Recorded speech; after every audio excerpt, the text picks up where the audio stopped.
Hi, good morning. Uh, for today, we will talk about moral framework. So, my sources is from Pennsylvania State University, from the College of Agricultural Sciences, no, Department of Agricultural Economics, Sociology, and Education.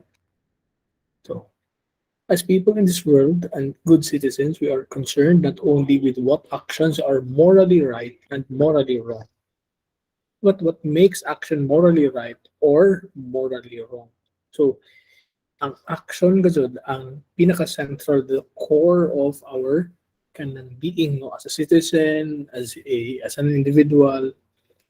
Ang actions gazud ang atong gitanaw kung morally right ba or morally wrong. The key is to understand the reasoning that we employ in ethical decision making so we can become more proficient. Sometimes man good kung dinalian ang kanang processes, ang mga reasoning behind actions, specific actions that we are doing, di na nato mahuna-hunaan ang mga implications for that. For example, if we kanang decide on this specific kanang issue or decision, we are no longer looking for the long-term effect, for the long-term consequence of what we did or what we decided. Next, ethical frameworks are perspectives useful for reasoning that course of action may provide the most moral outcome. Not only the most moral outcome, but the less uh, destruction, less unsa pa, less expenses. What else? Less action that is needed for the course of kanang ethical mga works to be delivered. What else? In many cases, a person may not use a reasoning process, but rather do what they simply feel is best at that time. So, more about feeling na ako, mo man eh. No, no, it's not acceptable.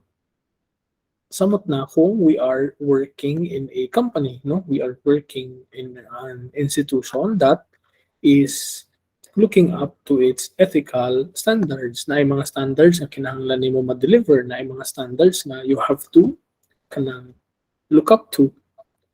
Next, others may reflexively use a principle they learned from their family, peers, religious teachings, or from their own experiences.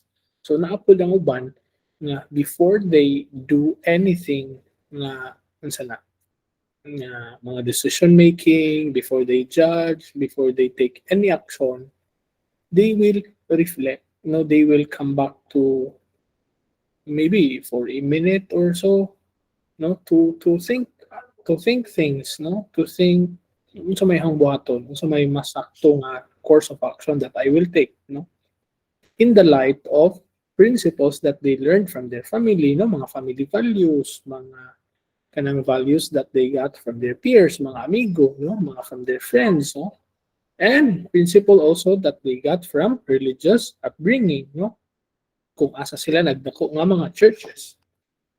Next, the study of ethics has provided many principles that can aid in ethical decision making. No? Some of the most common are captured in the following five ethical frameworks. Ang una, virtue ethics. No? What is moral is what makes us the best person we could be. Not only us, not only the individual, not only the I, but the entire kanang the entire kanang ija bitawng system. For example, you cannot just exist on your own, no? Every decision that you make, every action that you take, it has a direct or indirect kanang consequence to the person or to the society that is around, no, that is revolving around you, no. We are not just kanang existing on our own, no. That is why we have to consider the perspective, the feelings of others, no. That is why in virtue ethics, what is moral is what makes us and the whole kanang system the best person we could be. Deontology. What is moral is what follows from absolute moral duties. Utilitarianism. What is morally right is what generates the best outcome for the largest number of people. Murabag, kung ang deontology, kana bang gibuhat rin na ako kay duty maguko, for example, no? Ganahan unta ka mo tan-aw og usa ka event, let's say, na ay pageant or na ay kanang finals ng duwa sa mga ball games, basketball, let's say, uh, volleyball, but you are bound kay naa man kay moral nga mga obligations. For example, naa man kay trabaho ani on that specific hour, on that specific day, no? You are bound to follow that duty. But on the larger scale, na ay mga moral duties nga gikinahanglan nga gidemand nga rin nato.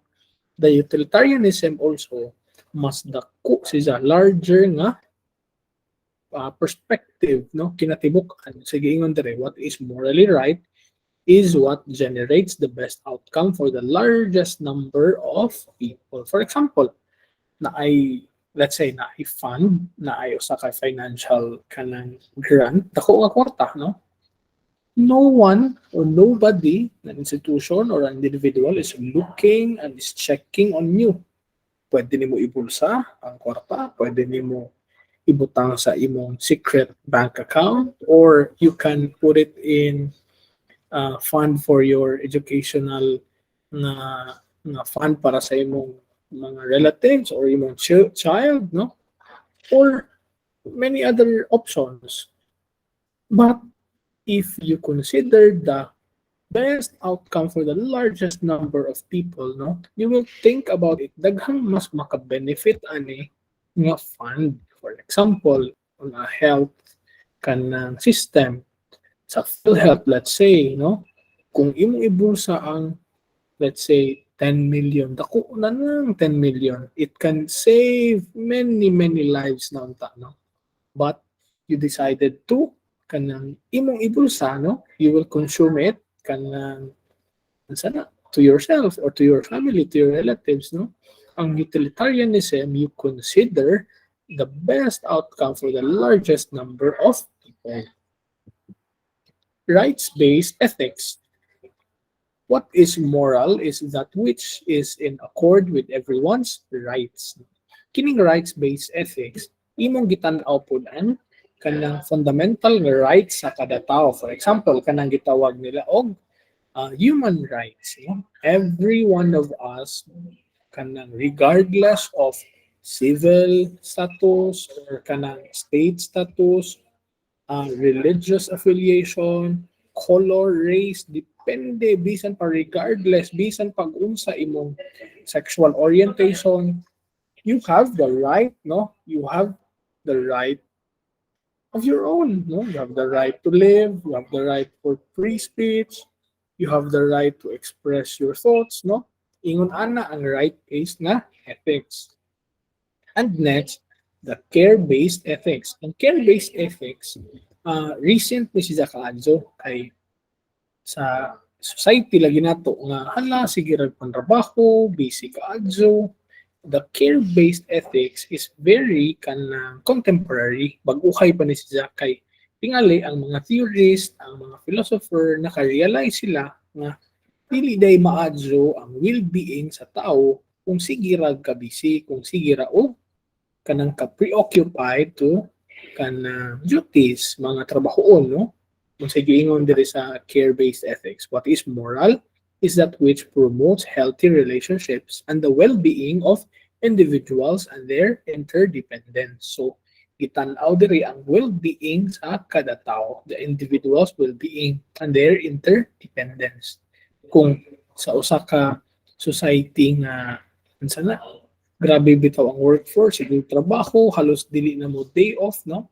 Ang care-based ethics, kung naa ka sa usa ka facility or sa company, you will look into the factor sa care-based ethics. Imong tanawon nga, hala, dili ni maadyo nga, wa na day off, wa na pahuway ang ako mga empleyado. Next, making good ethical decision requires a trained sensitivity to ethical issues and a practiced method for exploring the ethical aspects of a decision and weighing the considerations that should impact our choice of course of action. So, kinahanglan abdi ka ba? Sensitive you already ka na dali ka makabantay, ka na bang himantadyon in a different and in a very positive sense, no? Ah, makabantay ka, wait a minute, mura magsigira ni trabaho ni ang kauban. No? Maybe you call his attention or her attention, or maybe ang imong mga direct boss nga wa naman nakabantay nga naa na day mga ethical issues nga kanang concerns sa tao. No? What else? Having a method for ethical decision making is essential. Kono. When practiced regularly, the method becomes so familiar that we work through it automatically without consulting the specific steps. So, kining na perspective, arang ka murag master na pagkadyo, no? Without na no, consulting the specific or kana mga expert no on ethical issues. Pero on our level nga baguhay pa ta, nagkatuon pa ta, and then in your case nga mo trabaho ay pa mo, it's very important to consult other people. Samot na ang mga kalabitang we look up to, mga nag-una na to sa trabaho, or any other relative or peer or friends na confident ka to kana mo share sa imong mga struggles o sa imong mga recent problems. What else? This is one reason why we can sometimes say that we have moral intuition about a certain situation even when we have not consciously thought through the issue. So mo kuno na nga naatay moral intuition ba kana bang dali ka adyo nga pag-decide na oops mo ni hang buhaton, or oops I'll kanang move 3 steps back to think about it, no? Pwede pod og you decide diretso, no? Na ay moral intuition kung maanad lagi ta daily matud pa sa former nga slide ganina, kung maanad ta nga we practice it daily, naa na mo develop na ang moral intuition nga na ay mga certain situation we can directly or kanang rapidly choose unconsciously nga mo decide ta ana bisan pag dili dugay kadyo ang atong pag study on the kanang phenomenon. What else? We are practiced at making ethical judgments just as we can be practiced at playing the piano and can sit and play well without thinking. So, kung i-practice lagi siya daily, mura na kung sa piano or guitar or any other kanang skill na imong na hanas na gajud maadyo ba without even thinking about it, dili na conscious about it, it's very automatic. Bisan random ra siya nga panghitabo. You can make an ethical na decision. And lastly, nevertheless, it is not always advisable to follow our immediate intuitions, especially in particularly complicated or unfamiliar situations. So, naagihapon, we have to kanabang bubutang og doubt. Mabubutang og doubt to consult other people or to move 2 steps backward, to think about it, and to give space kung say mas sakto nga desisyon. The more novel and difficult the ethical choice we face, the more we need to rely on decision and dialogue with others about that dilemma. So, dili na to atuhon ra ang problem or ang usa ka dilemma or ang usa ka situation kay sometimes di ba sa una na to nga topic kung ang ato laging feelings o emotion maunay mo kanang overtake ngadto sa atong paghunahuna ug unsay mas maadyo nga desisyon, dili na ta makakabot og usa ka nindot na consequence or effect sa imong desisyon. So importante kaadyo na kay inig-abot sa kanang sana working environment ninyo pohon. Hindi din naman mo ingon ang imong boss or ang imong kanang immediate head nga ay sa paghunahuna sa dihaday or dong or ma'am or sir, no? most of the kanang situations, mga decision making, mga mga dilemma nga panghitabo right on the spot diha ka pa decide doon. So as early as now, we are just how many 5 months away from graduation. You're very kanang conscious na about it. Nga naa di ay yun ana when you join the workforce. Unsa pa? Only by careful exploration of the problem, aided by the insights and different perspectives of others, can we make good ethical choices in such situation. Pero naapoy kanang disadvantage and kanang ang atong tendency ba to rely on others na. Dili na ta maka-decide on our own. We can no longer move without the advices of others or the presence of our friends or our families. No? We can no longer stand on our own feet, stand on our own decision. No?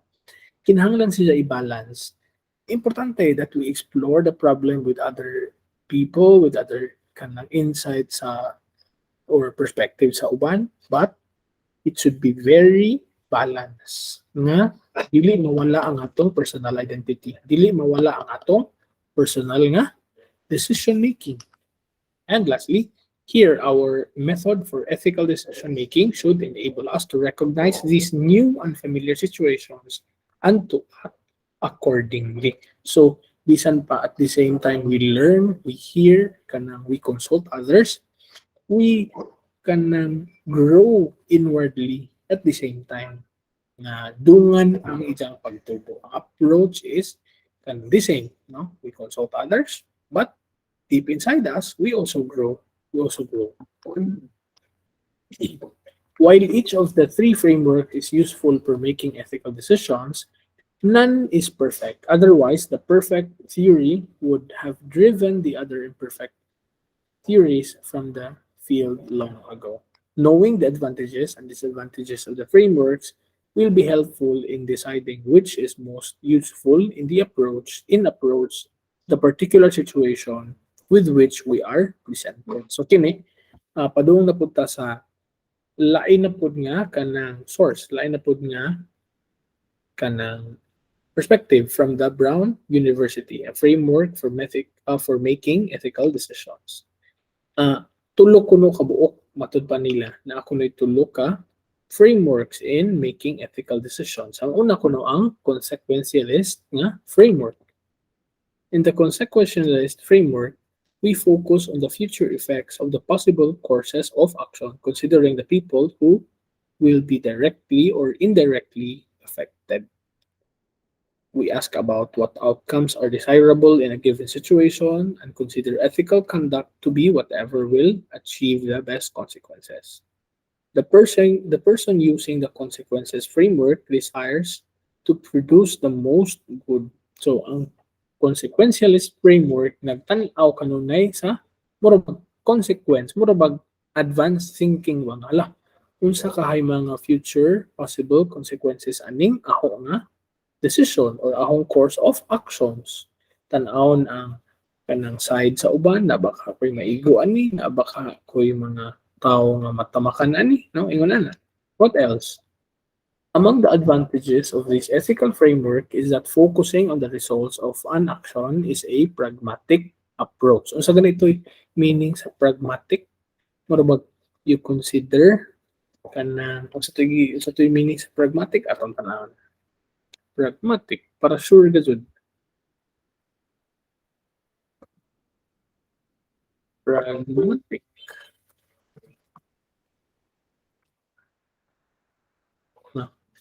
Pragmatic means dealing with things sensibly and realistically in a way that is based on practical rather than theoretical considerations. So, ang imong senses ba kanang present, you are very present to what is happening. Dili kay sige glutaw ang una sige nagahuna-huna sa mga theory.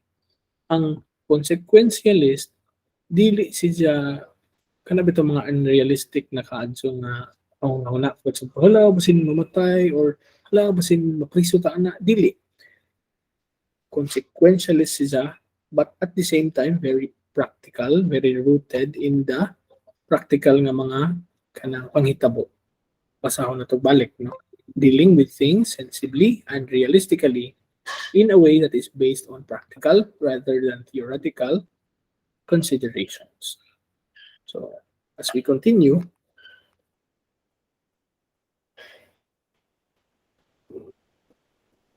so money, it helps in situations involving many people, some of whom may benefit from the action, while others may not. On the other hand, it is not always possible to predict the consequences of an action. So, some actions are expected to produce good consequences, might actually end up harming people. So, pareha sa illustration, no? Ang usa ka tawo isang gipatiran ang nag-una niya without realizing na they are stepping on the same kanang lumber, same nga kahoy na inigtok mo diya sa nag-una, he didn't realize nga he will also fall. So ingon ani ang consequential nga kanang approach, ingon ani ang consequential nga framework. You always root yourself, you always kanang situate yourself on a very very practical and sensible nga pangunahuna, no? Without realizing na you are stepping to your own death. Next. Additionally, people sometimes react negatively to the use of compromise, which is an inherent part of this approach, and they recoil from the implications that the end justifies the mean. So very tricky, very controversial kini nga part kay ang pag-compromise. Say but pasabot sa compromise.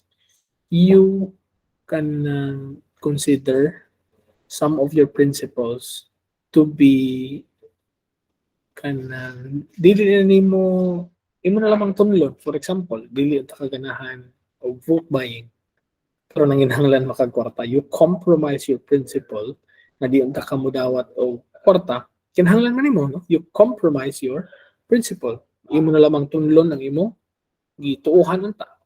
Kay kini nga implications mong kuno, the end justifies the means. Murabag daotan ang pagdawat sa kwarta, but the end goal of it is to buy medicine, no? Which is very, very wrong gyapon. Bisan pag nakaluwas kang tao, but the means of getting that, but the means of receiving that is pinaagi sa usa ka sadyot. That is very, very wrong. It also does not include a pronouncement that certain things are always wrong, as even the most heinous actions may result in a good outcome for some people, and this framework allows for these actions to then be ethical. Parehaan di ba? Tingali unsa ilang tudyo aron tingali mahog ang motor or magkuha sila lumber for sana sugnod, no?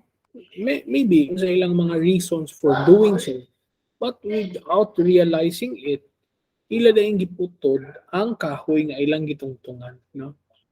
Kanang ingon ana ka narrow ang imong pangunahuna, ingon ana ka guot, ingon ana ka gamay ra ang imong panglantaw, you will not see the bigger picture na hala nga ako maning gigabas, mao man day akong gitungtungan. Ingon ana pud ang kanang danger ani nga approach, no? Mo na danger pud ani.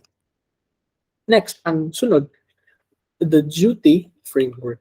Ano man yung duty framework? In the duty framework, we focus on the duties and obligations that we have in a given situation and consider what ethical obligations we have and what things we should never do. Sige, we focus on the duties and obligations that we have in a given situation. Murabag na i-tasking mao ni imong kinahanglan i-achieve karong adlaw. Sus kay tabian man ko. Sus kay marites man ko. Masangit man ko sa mga istorya, masangit man ko sa mga chika-chika. Without realizing I have a specific focus on the duties and obligations that I have on a given situation. Patay. Abot na naman o what, 11, 18, 12 in the noontime. Wa panahon na buhat ang akong kinahanglan buhaton. Ethical conduct is defined by doing one's duties and doing the right thing, and the goal is performing a correct action. So kadto nga example nga naa kay duty nga naa kay task nga imong kinahanglan buhaton, very very small ra to compare kung naa na kay task no nga mas dako pa na kay task nga mas major pagadadaan na no, without considering the role, the duty of that specific given situation. Matangtang juga na di tendency nga mahatagan ka og memorandum, matagaan ka og sige mahitabo pag ganini next time you will be fired, or kanang naay mga consequences nga lisod ka dyan. What else? This framework has the advantage of creating a system of rules that has consistent expectations of all people. If an action is ethically correct or a duty is required, it would apply to every person in a given situation. This even handedness encourages treating everyone with equal dignity and respect. Once again, the framework has the advantage of creating a system of rules that has consistent expectation of all peoples. No? Gitanaw diri ang unsa may imong responsibility on that given duty, on that given obligation, on that given situation. Kay di man pwede og for example, security guard ka. Moingon ka nga adjud sud ba kay wa kay ID. Sus kay ija man itong final exam. Kung di nimo pasudlon ang student or di nimo pasudlon ang usa ka teacher nga kanang graduate student sa main campus sa SLSU, kung di nimo tan-awon ang ija pong perspective na hala, ija man ding final exam or na mo di siya kinahanglan i-comply on that specific day, on that specific hour, na tendency nga mahagbong siya or na tendency nga kanang kamay ijang grade, no? Tan-awon pud nimo dili ra ang imong kaugalingong duties and obligation in that given situation, but also other people. Kung unsa man di ay ang ilang mga kanang required nga action on that specific moment. What else? This framework also focuses on the following moral rules or duty regardless of outcome. So it allows for the possibility that one might have acted ethically even if there is a bad result. So lisod ka dyan eh. Lisod ka dyan. Kaya ang sige ingon din eh. This framework also focuses on the following moral rules or duty regardless of outcome. It allows for the possibility that one might have acted ethically even if there is a bad result. Pero dili lagi ingon ana ka narrow ang imong pangunahuna kay without considering others also, maybe that is their chance to pass the exam or to pass a very major kanang test, no? Dili ra ingon ana na apay life and death situation nga without considering them, na tendency nga ma-apektuhan sila. Na tendency nga it could cause their security, their lives. What else? Therefore, this framework works best in situations where there is a sense of obligation or in those in which we need to consider why duty or obligation mandates or forbids certain courses of action. Ato gadyong scrutinize og maadyo. Ngano man guard, nga di mo kuno mapasudlon or ngano man ma'am, nganong imo man kung di mo kuno mataga bonus for example, moingon kita hay imong principal nga. So, wa kay bonus karon kay for this reason. Back. Ayan. Kung dili ra pug ka mo question niya, kung dili ra pug ka mo object sa ijang gisulti, na chance nga di ka matagaan. Og di ka mo ingon nga ano man ma'am nga I've worked kanang from January to up to December. Nganong dili mo ko matagaan? Or to some extent, unsa may like example, hospital bills, no? Dili dawaton ang pasyente kung dili maka-down payment of let's say 100,000. Where can you get 100,000 instantly? Di na mahimo, no? That is why we have to consider kanang individual specific na mga kanang context sa tao. Ang sunod ang virtue framework. why we try to identify the character traits, either positive or negative, that might motivate us in a given situation. We are concerned with what kind of person we should be and what our actions indicate about our character. We define ethical behavior as whatever a virtuous person would do in the situation, and we seek to develop similar virtues. Obviously, this framework is useful in situations that ask what sort of person one should be. As a way of making sense of the world, it allows for a wide range of behaviors to be called ethical, as there might be many different types of good character and many parts to developing it. Consequentially, it takes into account all parts of human experience and that their role in ethical deliberations, as it believes that all of one's experiences, emotions, and thoughts can influence the development of one's character. So, kini siya arang ka theoretical kaadyo ang virtue framework nga murag hala magpakabuutan gid ka magpaka maadyo gid ka without ka na considering na nga sometimes ang atong action, ang atong mga decision making dili na naka-base kung unsay reality, kung unsay gipangadyo gajud sa specific time, no? Unsa kahi mahitabo if we put the frameworks together or mahimo ba nga ang frameworks ma ma-apply nato sila together? Let's see.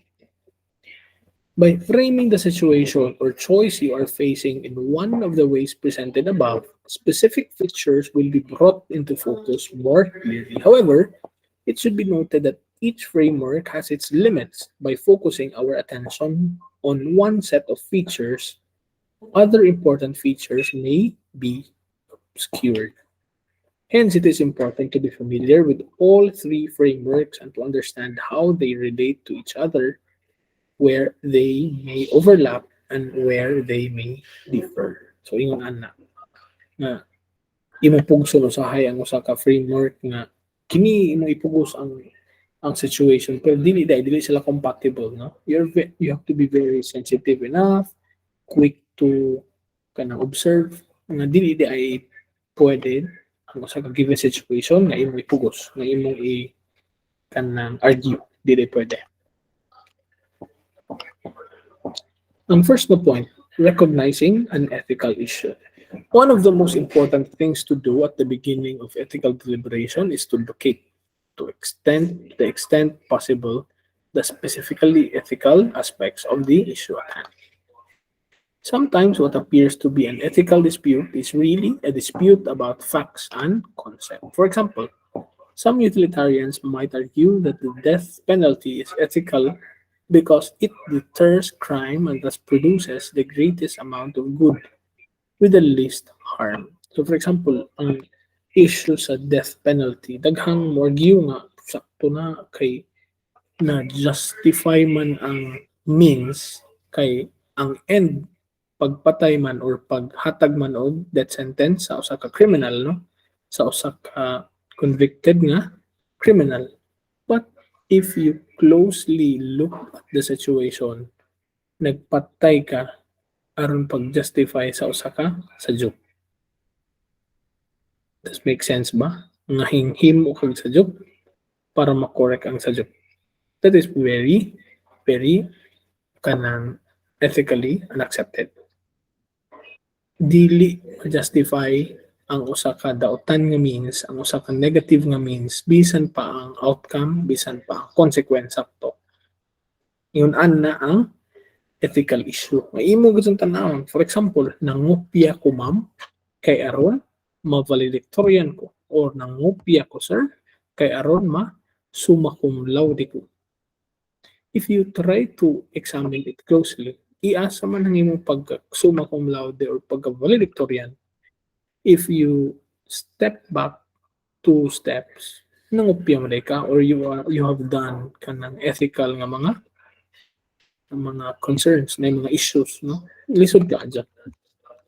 Next, Other utilitarians, however, might argue that the death penalty does not deter crime and thus produces more harm than good.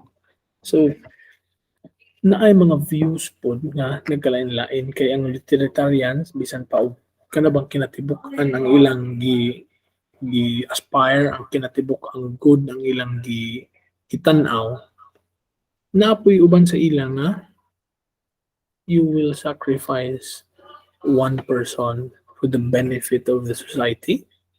That is questionable.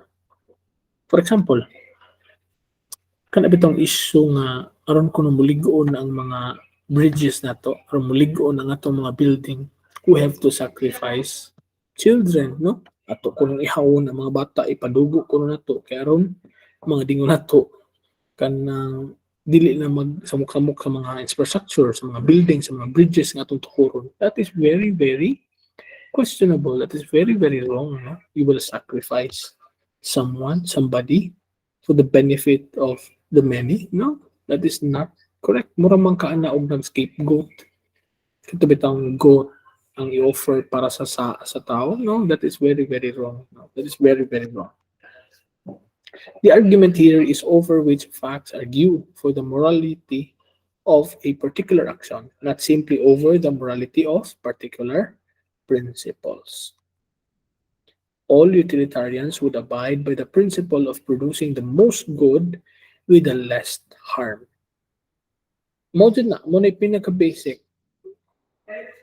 Dili jud pwede nga mo aspire ta for growth, mo aspire ta for progress at the expense the eye of abusing or kanang making our neighbors, our brothers and sisters, nga mura nag mga slaves, no? For example, ganahan ka mo nga mo-asenso ang imong lugar, mo-asenso ang imong lungsod, no?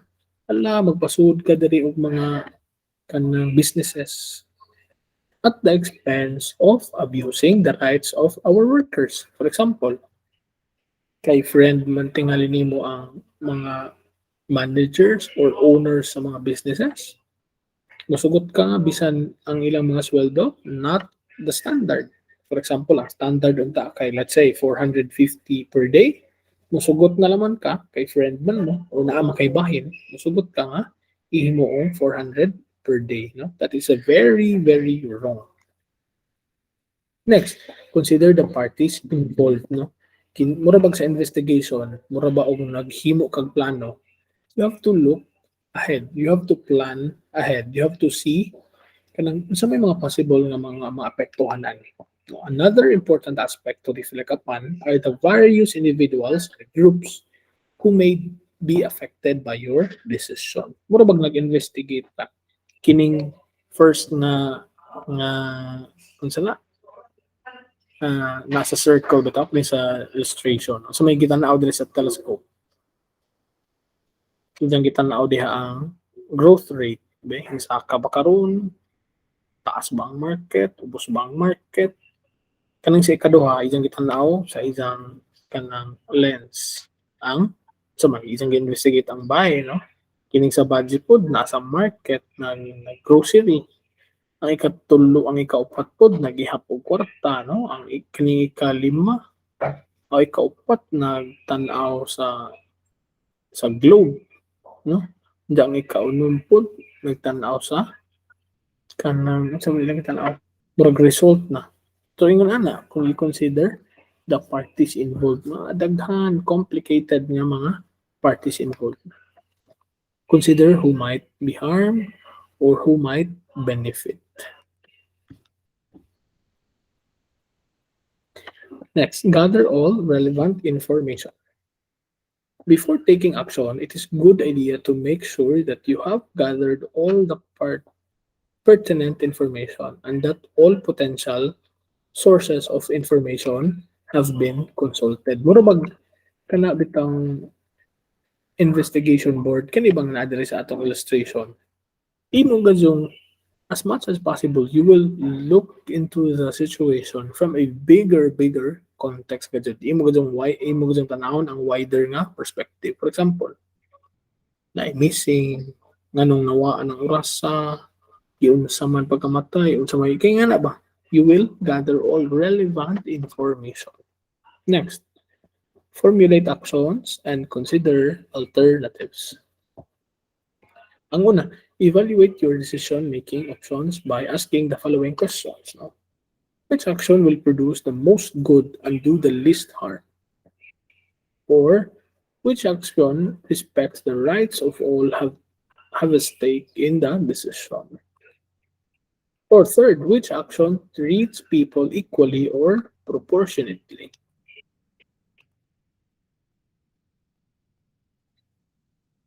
Which action serves the community as a whole, not just some members? Or which action leads me to act as sort of person I should be? Mga ang mga questions. No? Ang sunod, you make a decision and consider it. Murabag, after you decided on a specific kanang action, imo nang barugan. Murabag sa Tagalog, imo panagutan. Whatever say result, whatever the outcome, I will kanang stand on my decision. No? Murabag parugan nimo, imong panindigan kung sa imong decision. After examining all the potential actions which best addresses the situation, how do I feel about my choice? No? How do I feel about my kanang decision? Imo pong tanawon, imo balik lang taon mo. Sa sunod, many ethical situations are uncomfortable because we can never have all the information. Even so, we must often take action. Bisan pag arang lisura ija, bisan pag nang paglisod ka unsa may sunod ani buhaton, no? The very best important thing is to take action. Mura bag sa mga movies, no? Action, you instantly do, you take steps in order for you to evaluate after. Unsa may imong evaluate ton kung wa ko kay gibuhat mo ni akong kanang motivation katong naapa ko sa NGO, naapa ko sa work ngadto sa Manila, no? Kung wa kay buhaton, kung wa kay experiment, wa kay i-assess, wa i-evaluate after. Next, the very best thing is to reflect after, is to reflect on the outcomes. What were the results of my decision? No, mga pangutan na. What were the intended and unintended consequences? Kay, if you step back, naamay mga positive results ana. Kay dili ba sige ingon ana sa Tagalog kan wag kang padalos-dalos, no? It's a very very positive thing to always step back, no? Okay? Before I make another move, before I make another decision. What are the results, no? What are the intended and the intended consequences? Murag sa chess, no? Murag sa ball game, murag sa kanang tennis, tanan imo una-unaan before you make another move, before you take another direction. Would I change anything now that I have seen the consequences? Murabag, okay, if this is the assessment, then what's next? No, what are the changes? And then that's the end. Hopefully, you also kanang scheme, you also nagpasapod mo sa notes that I gave you. More or less, more gadud po ni ang atong topic sa final term. No? Hopefully, makamit pa ta og kanang face-to-face to discuss things and to kanang ang katong na mga questions sa grades pa. No? Sige. Thank you very much.